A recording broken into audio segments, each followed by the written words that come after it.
Total 137টি শূন্য পদে অঙ্গনওয়াড়ি সহায়িকা থেকে অঙ্গনওয়াড়ি কর্মী পদে পদোন্নতির ভিত্তিতে নূতন নিয়োগের উদ্দেশ্যে বেশ কয়েকটি গুরুত্বপূর্ণ নিয়োগ বিজ্ঞপ্তি বিভিন্ন জায়গা থেকে প্রকাশ পেয়েছে। আজকের ভিডিওতে সেই বিজ্ঞপ্তিগুলিকে নিয়েই কথা বলবো।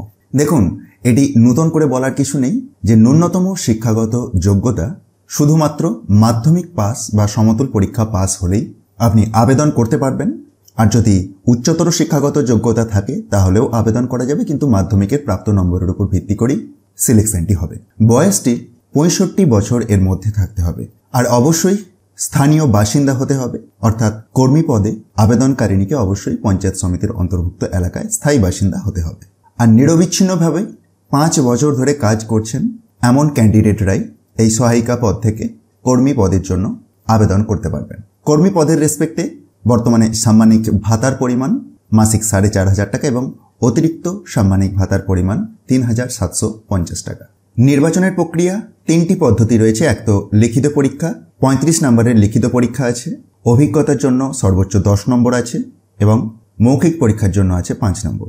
আর এই অভিজ্ঞতার ক্ষেত্রে যে 10 নম্বর আছে, 8 বছর বা তার ঊর্ধ্বে যদি আপনি নিরবিচ্ছিন্নভাবে সহায়িকা পদে কাজ করে থাকেন সেক্ষেত্রে 5 নম্বর পাবেন এবং 11 বছর বা তার ঊর্ধ্বে নিরবিচ্ছিন্নভাবে সহায়িকা পদে কাজ করলে 10 নম্বর পাবেন। আর লিখিত পরীক্ষার পাঠ্যক্রমটি দেখুন দেওয়া রয়েছে। গণিত, যেটি 10ম শ্রেণী মানের, 10 নম্বর থাকবে। পুষ্টি, জনস্বাস্থ্য, নারীর সামাজিক অবস্থান বিষয়ক প্রশ্ন থাকবে 10 নম্বরের। ইংরেজি ভাষা 10ম শ্রেণী লেভেলের 10 নম্বর থাকবে এবং সাধারণ জ্ঞানের প্রশ্ন থাকবে 5 নম্বর এবং এমসিকিউ টাইপের প্রশ্নগুলি।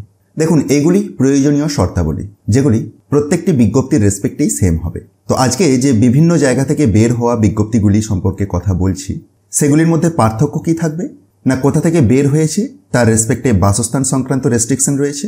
2 নম্বর শূন্য পদের পরিবর্তন থাকবে এবং কতদিন পর্যন্ত আবেদন করবেন বা কিভাবে আবেদন করবেন সেই সম্পর্কে হয়তো পার্থক্য থাকতে পারে। তাহলে আসুন একে একে বিজ্ঞপ্তিগুলিকে চটপট কভার করি।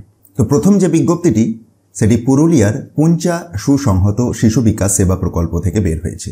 30/1/2024 বের হয়েছে। এটিতে মোট শূন্য পদ অর্থাৎ পদোন্নতির মাধ্যমে যে অঙ্গনওয়াড়ি কর্মী শূন্য পদের সংখ্যা 34টি। তো ওই এরিয়ার স্থায়ী বাসিন্দাদেরকে ফেব্রুয়ারির 27 তারিখের মধ্যে অফলাইনে আবেদন করে দিতে হবে। আবেদনপত্রের বয়ান আপনি এই অফিসিয়াল বিজ্ঞপ্তির নিচের দিকেই পেয়ে যাবেন। সেটিকে ফিল আপ করে প্রয়োজনীয় নথিপত্র সহ আরও একটি খাম, যেটির মাপ 23 সেন্টিমিটার লম্বা এবং 10 সেন্টিমিটার চওড়া, যার মধ্যে 5 টাকার ডাক টিকিট যুক্ত থাকবে এবং নিজের ঠিকানা লেখা থাকবে, যেটির মাধ্যমে অ্যাডমিট কার্ড আসবে পরবর্তী ক্ষেত্রে, সেগুলি সহ আপনাকে আপনাদের রেসপেক্টিভ সুসংহত শিশু বিকাশ সেবা প্রকল্পে জমা করতে হবে। এটির ক্ষেত্রে পুঞ্চা সুসংহত শিশু বিকাশ সেবা প্রকল্পে জমা করবেন 27 ফেব্রুয়ারির মধ্যে।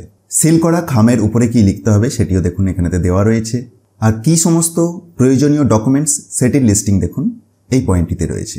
আসবো আমরা পরের বিজ্ঞপ্তিতে।